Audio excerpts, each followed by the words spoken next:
Ako na sa ko ihatag sa inyo hago nga food presentation ko. So muna storytelling na turong adlaw ko. So nakaila siguro mo ko kung saan ang fried bakasigo.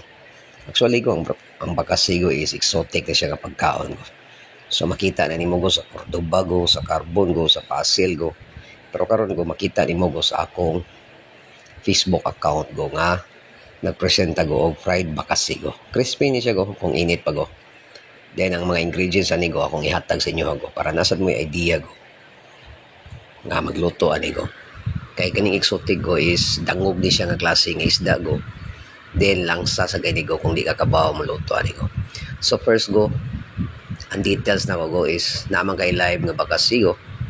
So magpabukal kag tubig init ko, hinigbukal ko imo siyang i-drop ko. So pakuratan na nimo go, di nimo palabian ko para di malaksi ang mga panit ko.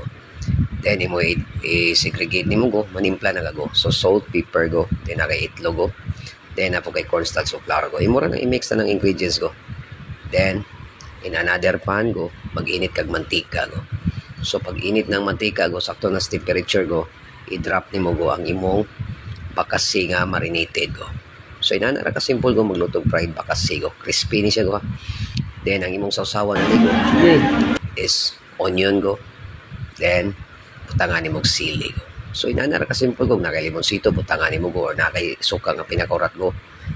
Imo na nang diskarte go. Importante go nga halang-halang ang imong sausawan sa fried bakasi go. Kay lami kay halang-halang nga sausawan go kay exotic ni siya go. Dili kaon nimo go, makaon nimo hasta ang buko go. So inana ra ka simple go magluto tag crispy fried bakasi go. So mo na storytelling na to go for today go. So nakita nimo go giunsa na to go pag-present ko ang atong bakasigo. So barong-barong food chef, this is Chef Kenzuki. Thank you and enjoy.